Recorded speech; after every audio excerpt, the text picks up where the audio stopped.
د مرګ مسافر 14مه برخه.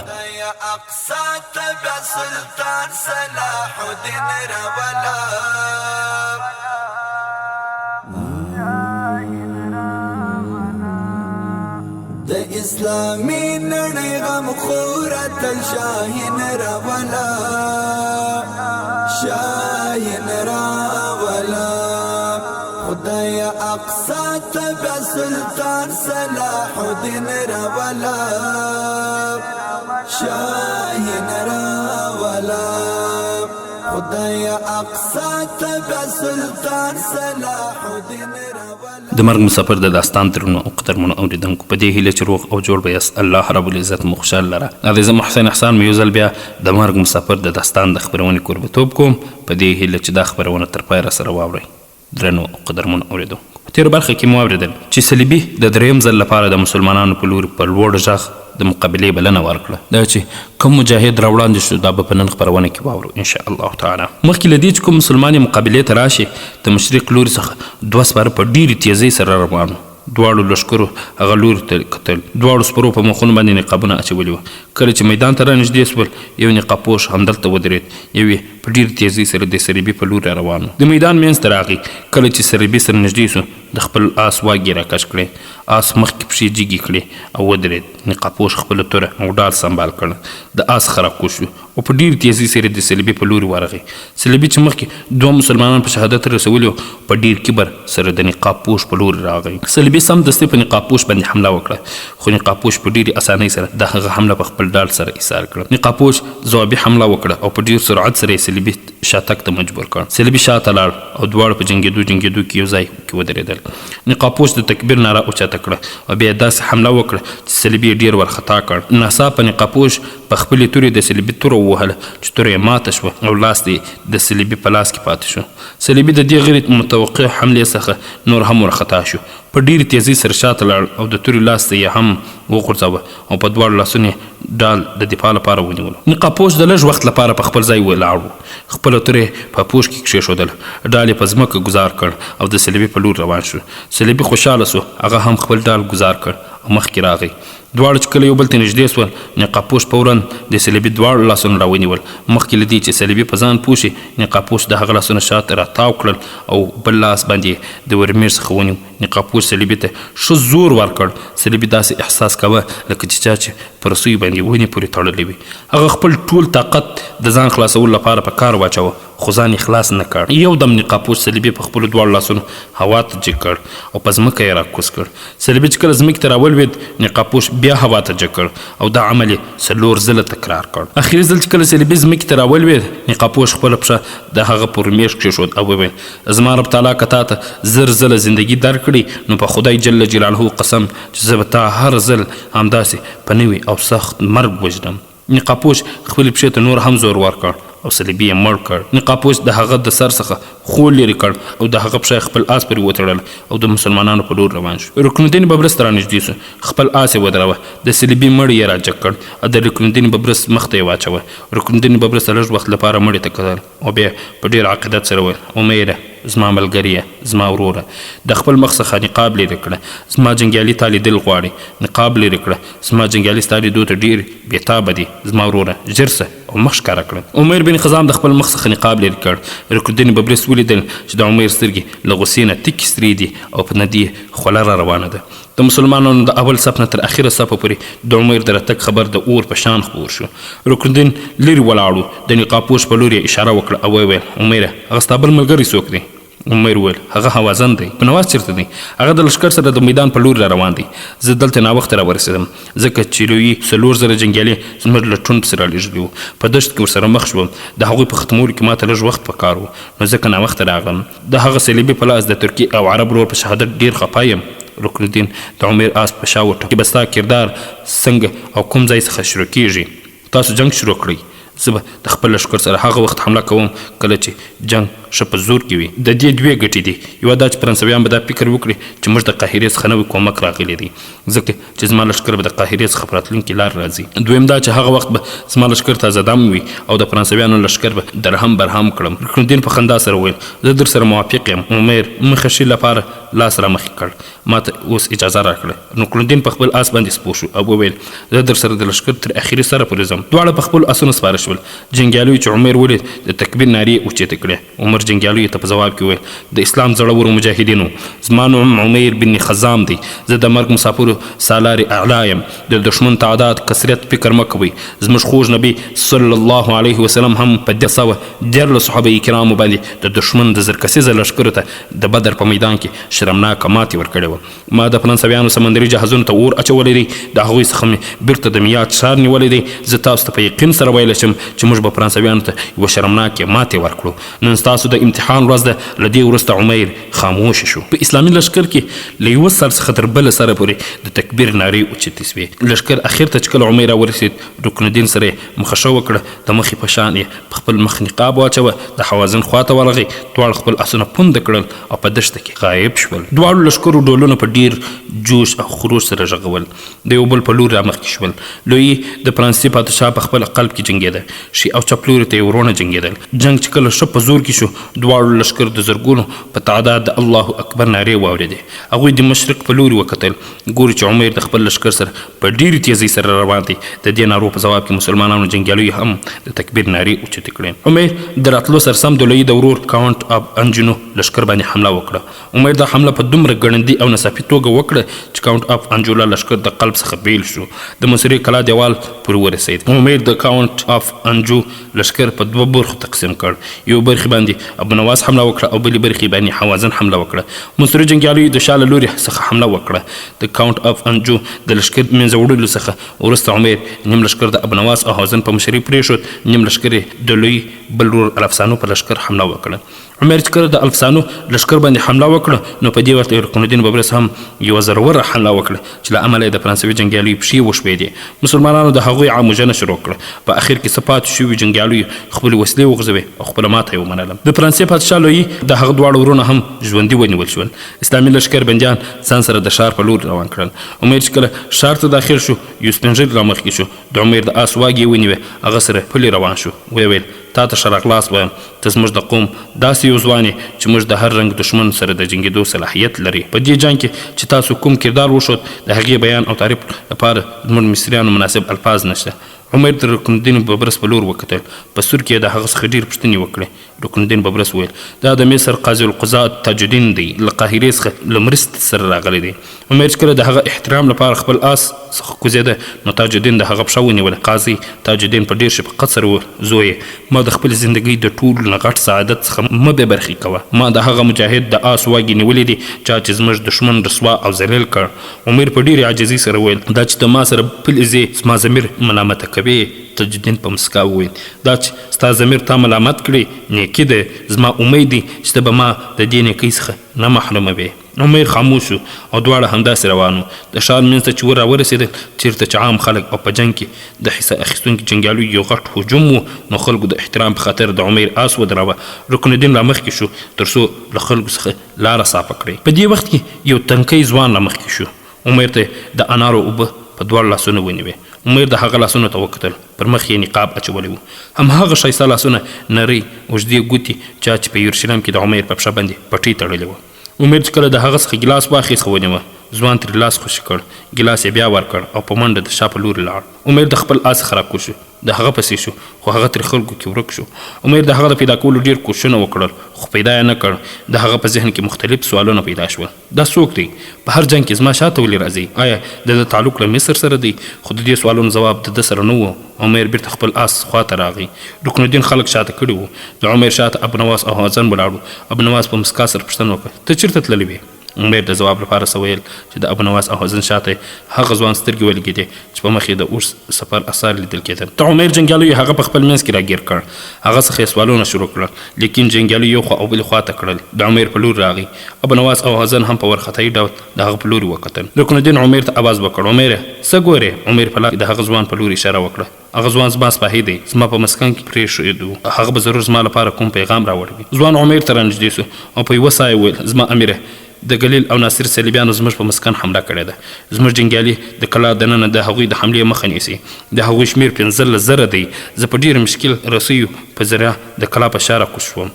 ما 15 میله پلي مزل کړی دی. د یوه کلي څخه مې آس واخیست او دلته راغلم. د عمر رنګ له غصې څخه تک سور شو.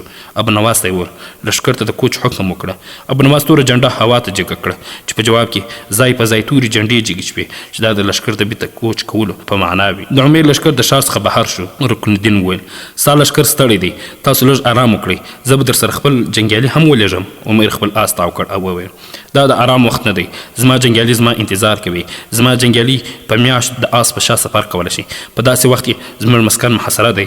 زما جنګیالي به د آرام په ځای مرګ ته ترجیح ورکوي. رکن الدین ببرس خپل آس راتاو کړ او وویل، زه ستاسو سره د خپل لښکر څخه برخه لیږم. عمر هغه اصرار کړ، تاسو دلته ډېر کار پروت دی، خپل جنګي بندیان سنبال کړئ، زه ځان ته د هغوی لپاره بس یم. تاسو به ډېر ژر واورئ چې صلیبیان زموږ مخکې د ګیدړو په شان په منډو شول. رکن الدین بیا وویل، زما لښکر څخه چې ته څومره جنګیالیو ته ضرورت لرې ځان سره یې یوسه. عمر بیا انکار وکړ، ضرورت نشته. بیا مخه لپاره رکن الدین ببرس ته لاس وروشت کړ، ما ته اوس اجازه راکړه. رکن الدین ببرس ورسره مخه وکړه. د هغه څخه وروسته قاضي تاج الدین هم ورسره مخه وکړه. عمر خپل آس په منډه کړ او د ښار څخه بهر شو. لښکر لا مخکې څخه منتظر و. عمر له رسېدو سره سم لښکر کوچ وکړ. په ډېرې تیزۍ سره د شمال په لور روان ول. د فرانسې بادشاه لوی د ورونو سره د منصوره مشهور لیکوال فخرالدین لقمان په کور کې وساتل. د څه وخت لپاره وروسته یې لوی د نور ټولو ملګرو سره خوشي کړ. د لوی نور جنرالان ملګري بیرته ټول اروپا ته لاړل، خو لوی د عکا ښار ته لاړ. عکا په فلسطین کې یو مشهور ښار و. دلته د صلیبیانو یو مضبوطه کلا موجوده وه. لوی د شرم او رسوایي له وجې اروپا ته لاړ نه شو. په عکا کې 4 کاله تیر کړل. د عکا کلا یې نوره هم مضبوطه کړه. اخر خپلې مور یې ورته ځواب راولېږه چې فرانسې ته راشه او لوی د 4 کالو څخه وروسته فرانسې ته لاړ.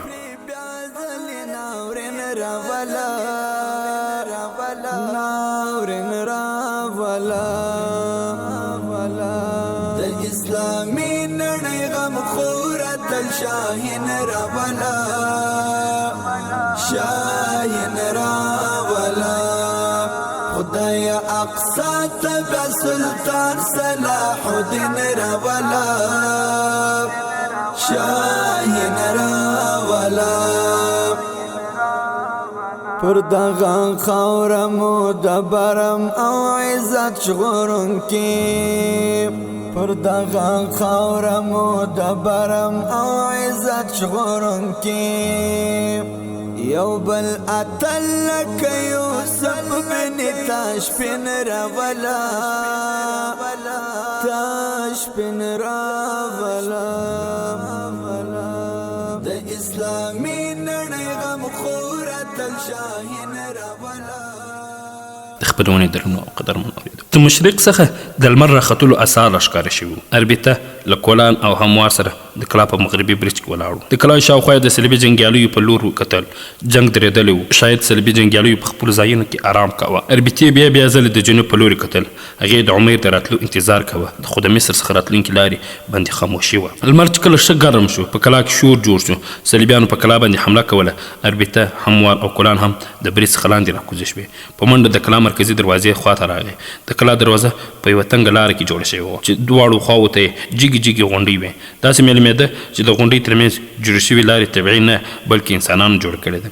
د جګو غونډیو په سرونو هشام خپل جنګیالي درولي وو. اربیتا، کولان او هموار هم په منډه دلته راغله. صلیبیانو د کلا په دروازه زورور حمله وکړه او اور غورځونکي غونډارې یې وویشتل تر څو دروازه اور واخلي او د کلا دننه داخل شي. خو په دروازه باندې د اوسپنې مضبوطې پټۍ لګېدلې وې.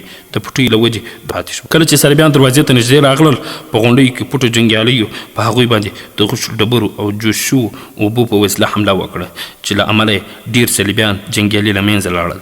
صلیبي جنګیالي بیرته په شا شول او دا لوبه څو ورځې جاري وه. هشام په ډېر جرأت سره د هغوی مقابله کوله.